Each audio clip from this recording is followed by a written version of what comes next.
When I lived in South Africa 2 years ago, I volunteered at Zimasa Primary School in Langa. And when I was there, I worked with some teachers and students and a local social entrepreneurship organization to initiate a community garden revitalization project. And today I'm going to go back and see how everyone's doing. And I want you all to experience this too. So I'm going to show you around today, and we're going to meet some of the people who made this project happen. What is your name and what is your position here at the school? I'm the principal of Zimasa Community School. My name is Malete Lofana. I'm gardeners. My name is Lilian Masebenza. I'm the founding director for the Manigingi Trust. My name is Zimasa Mahlati. I'm working at the Manigingi Trust as a project coordinator. My name is Philip Zolampebe. I'm teaching grade 6 maths and science. I was just speaking with Mr. Mbebe one day, and I was asking him about the garden. He said he had aspirations to build it and make it bigger, but the Department of Education would not sponsor the garden. They only sponsor gardens that are up and running and producing a certain amount of crops every year, and it wasn't at that level. So he asked if I could help out, try to raise some money. So I made a video. We want to revamp the garden at Zimasa Primary School so that the learners will have access to vegetables throughout the day instead of relying on unhealthy junk food. Currently, only about 10% of the garden is being used because Cape Town is in a drought and there's not enough funds to drill a well to irrigate the unused portion. In order to improve the garden so that it can sufficiently provide food for the learners, we need your help. Your donation will go towards the drilling of the well and purchasing compost and other essential materials for the garden. We were fortunate enough to have some donors help us out, and it's crazy to see how that donation changed the entire course of this garden, because once it got to a point where the Department of Education was funding it, it became sustainable, and they were able to now kick in money for gardeners. Yeah, since then now the Department of Education now started to help us. For instance, we've got now two gardeners, and now they also gave us 20,000 so that we can make more things like the sprinklers. It's not funded by outside donors at all, and all of the money is coming from the Department of Education now. Originally, this was a plot of all weeds, and now you can see sprinkler system on every single row. There's about 30 rows. These are sprinklers. They kill spring. But you say they are spring killers. No, kinda. So the reason why there's no plants yet is because today is the first day of planting season. Yes. What are we doing today? We're going to plant. We're going to plant today. We are going to plant peas. Right, Mike? Yep. I'm going to show you how to plant it. We find our pool is like because inside.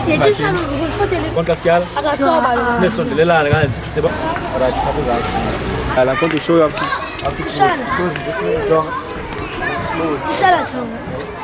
so that next time they make their own gardens. Yeah, when you are old enough to do that. You'll make your own garden? Even now, you can make your own garden at home. We might have just started to plant this year, but you can see in these videos and pictures Mr. Mbebe sent me in September of last year that the garden was flourishing. And it's going to get even better. The 3 water tanks, the second borehole, and the sprinkler system are all new as of this year. All of this progress was spurred by just a few donations that were used to dig a well point so that the garden could get water. So how did we achieve such remarkable outcomes in such little time? I talked with Mike when he was here in 2017, and he decided to make the video so that he can organize some sponsors in America so that we can have the well point. And he also organized the guys for sponsoring us with seedlings like Manigingi. The seedlings are provided by Manigingi, which is a social entrepreneurship organization that we partnered with. Manigingi is an NGO. We introduce the food gardenings to all the communities in the Western Cape. What we do, we teach people in the communities that you can do your own garden at your backspace where you can produce your own fresh vegetable. The youth it's our future. But we cannot wait and say we'll only work with them in the future. We say, how can we help them now? We have been working with the Zimasa school. The garden has been such a success because now since we have this community garden, the grades of the children have improved through the healthy food that they get from the garden, because now they have food, breakfast, lunch, and supper sometimes before they can go to their homes, because you find that some of these children, this is their only source of food. Now they can be able to focus in the class due to the food gardening that we started. So with the new well point and the 5-year contract that we signed with Managingi, the garden started to get off the ground. But the worst drought in Cape Town's history threatened its future in 2018. The students refused to give up. They reused the water they used to wash dishes at home and brought it to school to water the garden. Their ingenuity kept the Zimasa garden alive. Later that semester, my friend Dylan came down to South Africa to further support the garden. Continuing Mike's project, I worked with Mr. Mbebe. He told me that the garden needed a water tank in order to store and purify water from the well point that Mike helped dig a year before. We raised over 700 American dollars for this water tank. That's over 10,000 South African rand. Once the water tank was established, the garden was able to survive the drought and began flourishing. The Western Cape government noticed. They began funding the garden this past December. With this support, Zimasa now has extra funding they plan to use on landscaping, increasing accessibility for students to experiment in the garden, and a net that can partially block the sun during the dry season.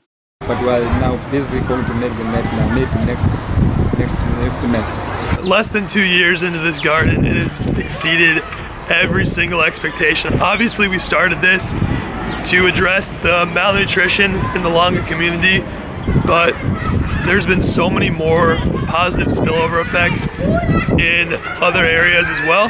Math, science, and life skills. Teachers integrate the garden into their curriculum. This created jobs. 2 gardeners are being full-time paid by the city of Cape Town. The garden brings economic stimulus to the community because they've been growing so much food that they're able to sell some to local shops. The list goes on and on. As the garden grows, it becomes a mechanism for promoting social equality. But don't just take my word for it. Those that don't get something from home, they get food in school. And they also learn. You see, even if you're teaching maths, they come here and they count the plants. You see, so even maths is involved. You see. So now we are trying to minimize that gap of the rich and the poor in the communities.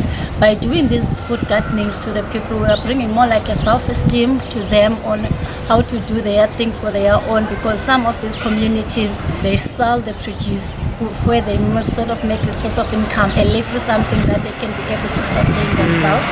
If we've got a lot of plants, we do sell them to the community. Yeah, and even to the shops, if we've got a lot of them. But the rest is going to be kitchen. I plant everything, carrots, cabbage, spinach, everything. And is there any specific things that they like to eat the most? Yes, I eat it. The students like to eat everything. Yeah, I eat everything. All of the community is so happy with the initiative of Mike, Mr. Mbebe and the team. And the non-teaching staff, everybody is interacting and they're working hard to make sure that the kids are learning.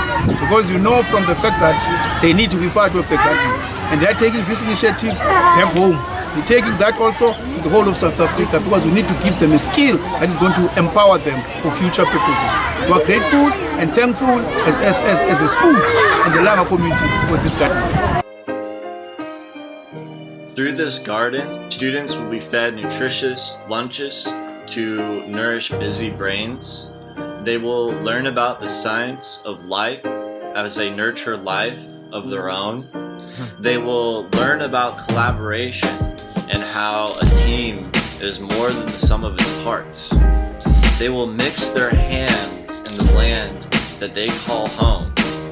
And when they purchase land of their own in the future, they will know how to use it and how to care for it. The Zimasa Community Garden signifies hope for a new generation of South Africa. This is our garden. You see, it is beautiful and super cool. Yes. It is so bad. What are we going to say? Say whatever you want. Thank you for visiting our garden. And I know our garden is beautiful. Yeah. So thank you. Bye-bye. My name is Paseto Vita. What's your name? And do you eat anything from the garden? Yes. Yeah? Do you garden? Do you plant anything? Yes. Do you pick crops from the garden? Yes. Yeah? And what's your favorite food that you eat from the garden? Carrots. Carrots? Ooh, those are really good for you. Any other foods that you like? Cabbage. Ooh, cabbage, that's pretty good too. When I was speaking to Mr. Mbebe, he said this garden is Ubuntu. Ubuntu is a South African term meaning I am because we are. How true. This garden symbolizes our interconnectedness as a human species. That when one of us goes hungry, we all go hungry. That if you plant something with love, it will grow into something beautiful, even in a drought. That no matter where you come from, every person has the power to make a difference. This was never just a garden. This was the spirit of Ubuntu, living in all of us.